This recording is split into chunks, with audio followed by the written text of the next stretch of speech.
Majority Leader Aresimowicz and I introduced a bill that became Public Act 14-217 to appropriate $400,000 to create the Connecticut Retirement Security Board to study this issue of a payroll deduction option for retirement savings for people who don't have that opportunity now. And the studies have shown, as John said, that people living on close, tight margins really are not able to save for retirement at all, really, without having a payroll deduction option available to them to do a modest, gradual building up of a retirement income apart from Social Security, and on which so many people depend so heavily, and unfortunately the amounts are so inadequate if it's not supported by other sources. Now, the opposition to this comes from private marketers of some of these plans who say, well, this is something that should be left to the private sector. Well, if the private sector were successful in doing this, we wouldn't need to be offering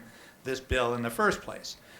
If employers were in fact signing up to offer these plans, if they were being offered on reasonable terms that were convenient for both the employees and for the employers, we would not have to step in. But the reality is that what is important is that people have this option to have other retirement income. That question is more important than whether it comes from a private option or a public option. Well, the survey that came out and the AARP is talking about today, I think it confirms what we're already hearing from many of our constituents, is there's a real fear out there that they're not going to have enough money to retire with dignity.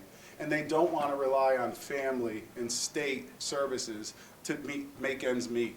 So what we need to do is step up, and I believe through the hard work of the comptroller over the last year, I think we're going to move forward with a plan that actually can get it done. Retirement security is crucial to the state of Connecticut. We're already battling with difficult budgets.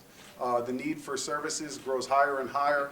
If the folks don't have the money to retire on, they're going to be looking at the state of Connecticut. So it's in our own best interest to ensure they have retirement security with dignity and they're not coming to the state of Connecticut looking for the services. According to the Boston College Center for Retirement Research, there is a $7 trillion deficit between what people have saved for retirement and what they actually need to be able to survive during retirement.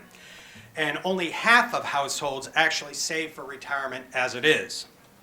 And so in Connecticut alone, according to the AARP Public Policy Institute, using a 3-year kind of rolling average, there are between 600,000 and 700,000 people who have no way to access savings for retirement through a payroll deduction. 61% support the state creating or facilitating a system for people to save through payroll deduction at work to address that problem for the 600 to 700,000 people that currently don't have it. That cuts through all political divides. Creating such a system is going to help keep businesses in the state of Connecticut competitive.